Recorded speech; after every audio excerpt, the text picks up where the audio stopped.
Hey guys, welcome back. My name's Abigail.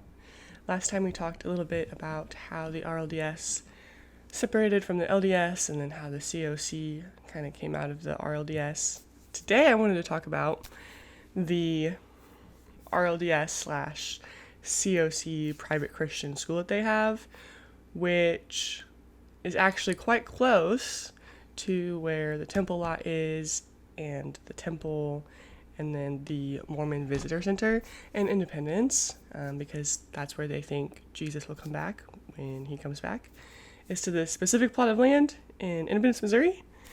And they have it all saved and marked off and everything like that. So they built a school, and I'm not comfortable with giving the full name of the school, but I was enrolled there, not by choice, from first grade all the way until I graduated high school. The school itself is just one large building. They have pre-K and kindergarten in the basement level, and then they have elementary on the first floor, middle school on the second, and high school on the third. They also have a pretty big-sized gymnasium as well as a chapel and sanctuary area, because there's actually a church who uses the building, and they just stay mostly in the sanctuary. But I found their website, and I'm just going to call them the Restoration School, because that's part of their name, but it's not entirely. And Restoration seems to be short for the Restored Latter-day Saints. They just call it the Restoration because that's a lot easier than the entire 4 words. The Restoration School was founded in 1991 by efforts of restoration branches across the country. Our mission is to lead youth to a relationship with Jesus Christ and equip them with the skills necessary to excel in today's ever-changing world. The school has served grades K through 12 since it opened and started a pre-K program in 2017 thanks to the support of many generous donuts. Today, the Restoration School continues to strive for excellence as we provide students with an innovative education and kingdom-focused upbringing. We request your prayers as we seek to make the restoration ministry beneficial to its families, truly honoring to God and a testimony to all those around. And for those who are looking for a private Christian school, this sounds pretty good, but nowhere in its history didn't mention anything about the Book of Mormon or the Doctrine and Covenants or anything like that. They just say restoration. And if you don't know what the restoration is, you don't know about that. Now, I scrolled further down to where it says their beliefs. And they do include the Book of Mormon and Doctrine and Covenants in this. They say the Restoration School maintains its heritage in the original reorganized church and adheres to the teachings of the Bible, Book of Mormon, and Doctrine and Covenants. So there's more. I'm not going to read it all. It's just about upbringing children in the church and how they're blessings from the Lord. But one of the things that they mentioned in their history was that they lead youth to a relationship with Jesus Christ. And I honestly don't think that's true. I didn't even know you could have a personal relationship with Jesus until I went to college. Like, I didn't know that was a thing. And I went to school there for 12 years. Now, granted, I wasn't going to the restoration churches after middle school because my parents just wanted to leave. My mom didn't feel welcome there. She always said that whenever she'd first walk in the doors, instead of the church members asking her how she was doing, even though they knew she was having a hard time, the first words they would ask her are, do you want to join my multi-level marketing scheme? And so she just felt really uncared for and unloved in that, and so she stopped going altogether. I know that this school, they talked a lot about, reading your Bible, making sure you do that, God needs to be the center of your life. There was like purity culture and things, but there was nothing really past like that. And they say you can have a personal relationship with Jesus Christ, but I feel like I struggled so much because they would say one thing and that we were supposed to do one thing, and then they would treat like me or other students just really kind of terribly.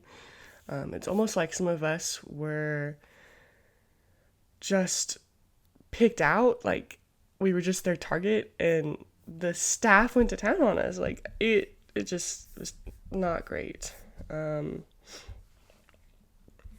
I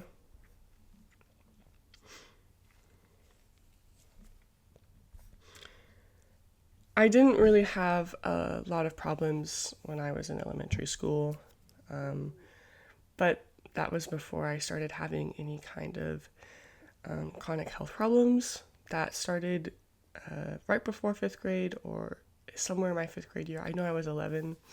It could have been the summer before or before, but um, that didn't start really until I got to middle school, which is when I was diagnosed with scoliosis, kyphosis, chronic regional pain syndrome, which is basically juvenile fibromyalgia, which I don't actually think that I had. I'll get to that a little later, but I felt like a lot of the teachers either didn't care or they thought that I was lying because they wouldn't follow my doctor's orders. They would they just had an attitude, like they assumed I had an attitude and gave me a harder time. And I also think that I might be on the spectrum. I have ADHD, and my sister has ADHD, and she's autistic, and my aunt's autistic, and it just runs in the family. And so while I don't have an official diagnosis, and I'm not entirely sure, it's not improbable. And so I had a really hard time making connections and understanding social cues on top of all of my physical problems, which I think was hard for the staff to believe because it didn't look like I was sick. Right? One of the first times I think I really noticed I started having a hard time was with my middle school math teacher. She just seemed to have it out for me. I couldn't do anything right, and I was behind in class because I missed a lot of school because I was sick. And there was just, I would go to her for help, and she's like, I don't have time, and I would ask for extensions and stuff, and she's like, no, you don't get it. And then I just was not getting good grades because I didn't understand the material, and I wasn't getting help, but that's just what it was. My PE teacher, which was, I think, one of the most outlandish ones that I still remember, was I had a doctor's note from one of my doctors that said I couldn't do like any weight bearing activity, so like specifically like holding the weight of other people because of my back problems that I was having. But I was one of the tallest, if not the tallest kids for most of our time growing up, so I was a lot heavier than some of the other students because of that. And so I brought in my doctor's note, and I was like, I'm sorry, I can't do this. And she's like, you're going to do it anyways. And I was like, I don't care about your doctor's note. You're going to do the thing that I asked you because you need to do this. And so then I was forced to do that in class, and I had really severe repercussions. Like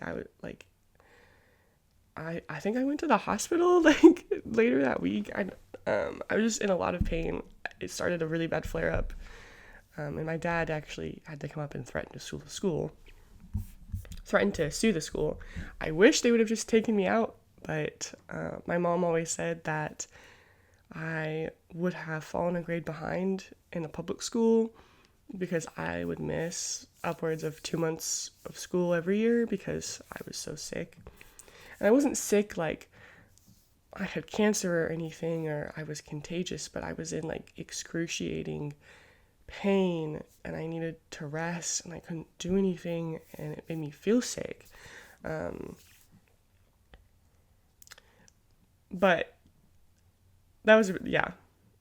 I think another instance that stood out was we did have sports teams and we played with other Christian schools in the Kansas City area. But as I got older, I developed more problems and more struggles. And so when I started soccer in 6th grade, there were very few people on the soccer team. And this is 6th grade through 12th grade. And so it spans, like 6 classes? 6, 7, 8. It doesn't matter. But there were only 3 subs for the team that year. And there was just the 3 of us 6th graders. And we ended up at the end of the year getting varsity letters because we played so well. And I felt like I was in pretty good health at the time. But I think it was my freshman or maybe even I think it was my 8th grade year or my freshman year. We had an influx of players, like 20 people. And they ended up making a JV team that year. And one of the girls I got my varsity letter with in 6th grade asked the question, in a big group meeting. And she was like, well, if we've already gotten our varsity letters, is there a potential we could be put back on JV? And the coaches explicitly said, no, you cannot. Like, that's not going to happen. Like, we're going to honor that. Like, you guys are going to get to play on varsity. Well, I was struggling a lot more physically, and so that showed in my playing. And I understand if they needed to make that call, but they should not have promised to keep us on varsity because, I was still a kid. Like, that absolutely shattered my world. Like, that kind of ruined soccer for me because soccer was the one thing I had that I didn't hate my life at the time. And they really just stripped that away. And I don't think I played soccer that next year. And it just affected how I played soccer the rest of the time. So it was really hard. But looking back, with my diagnoses I have now, and the treatment I've gone through and the things that I have been able to seek out and advocate for myself, I ended up having my spine fused in 2023 for my scoliosis and my kyphosis. So I had a scoliosis curve, which goes side to side, and then a kyphosis curve, which is where it makes your shoulders round and you kind of look like a hunchback. But I had also developed a hyperlordosis curve, which means that it was like my kyphosis curve, but it was swapped and it was in my lower back, and so it tilted my pelvis forward, and so I had 3 different curves going all different directions. And the reason I ended up having surgery was because my curvatures kept progressing even though I was in adulthood. So for people who have scoliosis, idiopathic scoliosis is what I was diagnosed with, which just means they don't know what caused it. But people who have idiopathic scoliosis, your curvatures are supposed to stop progressing once you reach the age of maturity, which for girls is like 16 or 17, I think. So my curve should have stopped progressing. And I did see like a slowdown, and I was more normal for a few years. But a couple years later, 3 or 4, things kind of started going downhill, and I started having a lot more pain. I had a hard time standing for long periods of time, sitting for long periods of time. I couldn't lift. Everything I did was just painful, and I couldn't get relief from it. So much so that when I finally sought out a doctor, he prescribed me opioids to get through the day just for pain management, which is really not a smart idea. but that was the only thing that worked at the time. And I ended up having to get a second opinion, but they said you need to have your spine fused. And with my second opinion, my doctor, my first visit, he discovered that I was hypermobile, which I had never heard of before. I hear about double jointed, like some people have double joints, but he said I have an actual health condition and I'm hypermobile. Well, come to find out, I have Ehlers-Danlos syndrome, most likely the hypermobile Ehlers-Danlos syndrome, which affects all of your connective tissue and your joints. And so because your joints can't stabilize themselves, your muscles are trying to take over, and that causes a lot of problems. But this is why my scoliosis and other spinal curvatures continue to progress. And probably also why I really struggled with pain as a child. It was probably what they diagnosed me as chronic regional pain syndrome when I was a kid. And it just, looking back, makes a lot more sense. There's also the possibility that I have POTS. I do have some form of dysautonomia, and POTS and EDS can go together a lot, but this is why I would struggle in sports a lot, because my body just wasn't working the way that I wanted it to work. And in fact, for my scoliosis, even I had to wear a back brace, this hard back brace that I wasn't movable, I couldn't move in, and they put pads in it that would push where my curves are to try to push my curves back to straighten me out. And I wore underneath my clothes, but it was hard and it was bulky and I couldn't really bend or do anything. And I had to wear it for 20 hours a day, so I had to sleep in it. And the only time I could take it off was to shower or do physical activity. And so this was another reason in middle school that I really struggled, because I was just a target. There was no other kid who had a back brace in that entire school like that. And so,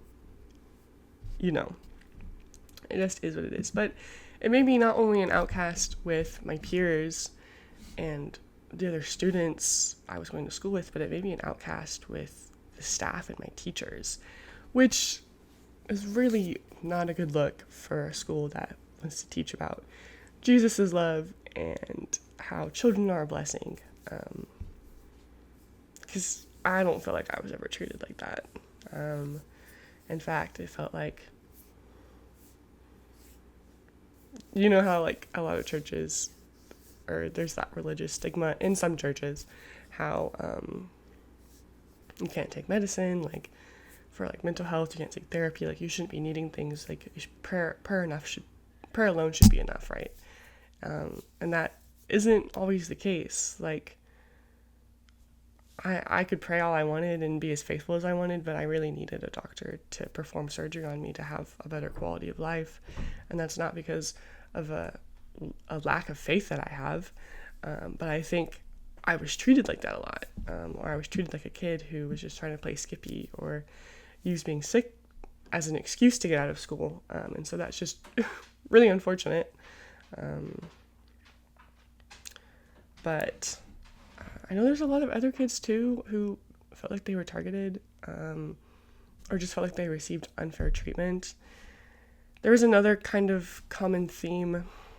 There were certain families who could devote more time and more money to the school, who were more active in their churches and things, or in the more popular churches for the restoration around town, and that kind of made them A-list, if you will, and that then made their kids A-list. And so if you weren't one of those kids, the rules were harder on you, you didn't get as many good opportunities, you just had to fight for it a lot more. And some of those kids, there was a year they did auditions for the play, for a play, and they were already talking about who they had determined would have all of the lead parts, and they weren't even auditioning for those because they already decided. And some of those kids did have talent, but there were other kids who had talent too, but they weren't, the it families, I guess. My family definitely was.